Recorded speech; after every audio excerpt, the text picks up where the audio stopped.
প্রিয় ভিউয়ার্স, শুভ সকাল। দেখেন আমাদের দেশের কত বড় বড় বাতাবিগুলো ঝুলে আছে গাছে, দেখতে কিন্তু খুব সুন্দর। আমারও ভালো লাগছে, তাই আপনাদের ভিডিও করে দেখালাম।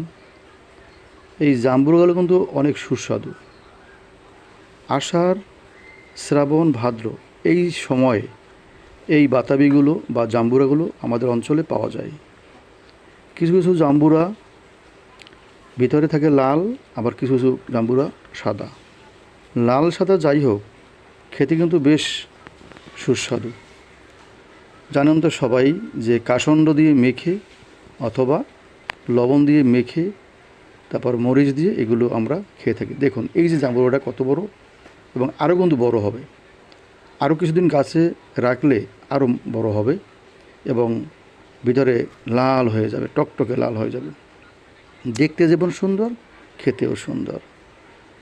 আমাদের এই অঞ্চলে প্রায় বাড়িতেই কিন্তু এই জাম্বুরাগুলো হয়, এবং এই অঞ্চলের এটা একটা অত্যন্ত পরিচিত এবং সুস্বাদু ফল। আমরা বিভিন্ন অনুষ্ঠানেও এটা ব্যবহার করি। প্রিয় ভিউয়ার্স, যদি আমার এই ভিডিওটি আপনাদের ভালো লাগে তাহলে ভালোবেসে লাইক, কমেন্ট এবং সাবস্ক্রাইব করবেন। আবার অন্য কোনো ভিডিওতে দেখা হবে। সে পর্যন্ত সবাই ভালো থাকেন। আপনাদেরকে অনেক অনেক ধন্যবাদ ও শুভ কামনা রইল।